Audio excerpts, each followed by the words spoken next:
What is going on, everyone? It's Brody back in with another tennis topic, and today's tennis topic is going to be my review of the Babolat Pure Drive.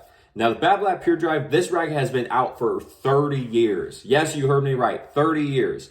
So that's why that they just recently released their 30th year anniversary edition colorway of this. If you're wanting to get that racket, but you don't know how it's going to play, or if you've never done it before, just demo the newest version, the regular Babolat Pure Drive in this colorway. It'll essentially be the exact same thing. They just changed the color for it.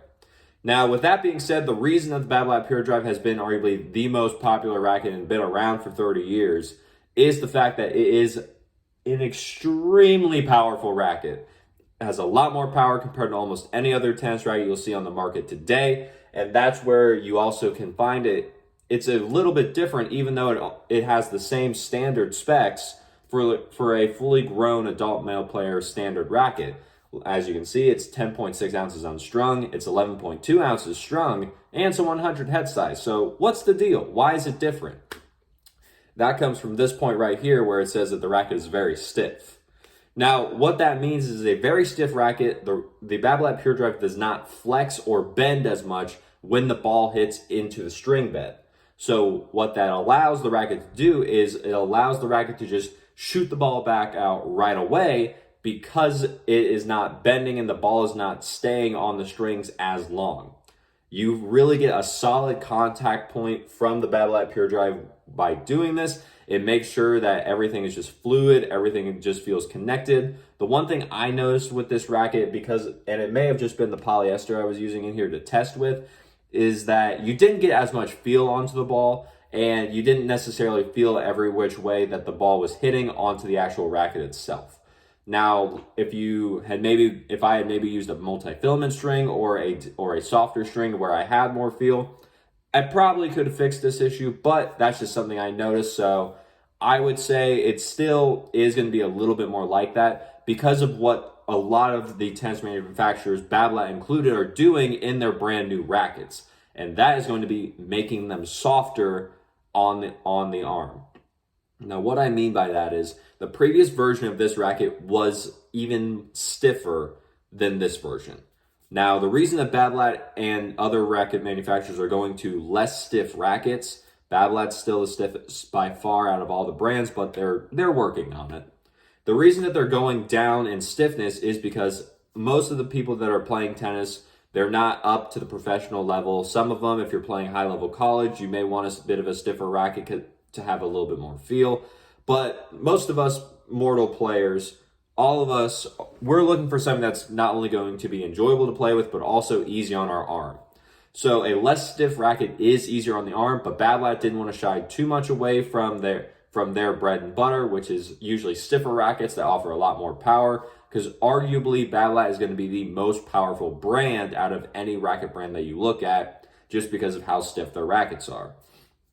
So if your arm can handle a stiff racket, they do great. But if you've had shoulder surgeries, tennis elbow, or anything like that recently, and you're still trying to either recover or you want to help prevent that, Babolat may be one to look away from because of how stiff their rackets are. I would always say, and I will always say this, demo the racket first if you have the ability to, so that you can actually see if it does cause a little bit of discomfort or tennis elbow, because we don't want something that we pay full price for, play with once, find out it hurts us, and then have to stick with it because you can't return a tennis racket when you use it. Just try it first with a demo. It's much more worth the little bit of money you spend on the demo compared to either the full price of that, or if you have to go to the doctor to see it and have to pay doctor's visits. We don't want to do that. Now, with the Babolat Pure Drive, I will say this racket is a great all-around playing frame. It is designed to be a little bit more powerful than most of the others. However, with a more all-around style of play, it does well on ground strokes, it does well on serves, it does well at volleys. You just have to really work a little bit more if you're trying to control the racket or if you're trying to get spin out of the racket. That's where Babolat's other two rackets come in from their line, the Pure Arrow and the Pure Strike, because the Arrow is more spin, the Strike's more control, the Drive has a lot more power to it. If you are someone that has a lot of control and a lot of spin just from your natural motion, then the Babolat Pure Drive may help you get a little bit more power to it. But it may just make a little bit more sense to look more towards those rackets that will help enhance your play style a little bit more, rather than going to Babolat Pure Drive, and just so that it can give you a little bit more power. You may find a better Babolat racket, like I said, the Strike or the Arrow. They may work a little bit better. Drive's going to work if you're just looking to get that power and just really make sure that you have a lot of it, not necessarily help as much with spin and control. Then finally, if you're looking to compare the Babolat Pure Drive to a couple different rackets that are out in the market right now, you have the Wilson Ultra 100, you have the Yonex E-Zone 100, and then technically another one that isn't on here, but I'll say it anyway, you also have the Solinco Blackout 300 gram.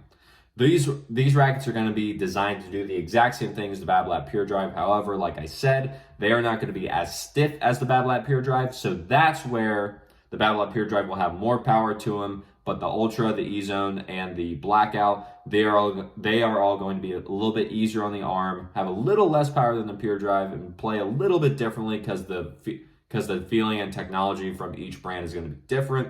So those would be something to compare it to, not necessarily saying they're the exact same racket. It's just something to look into if you are willing to test out a few different ones from different brands.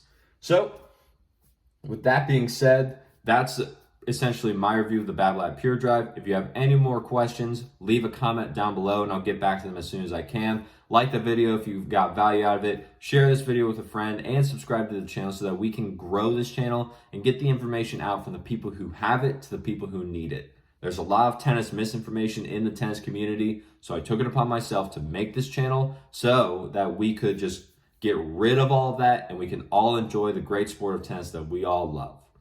And, as always, take care.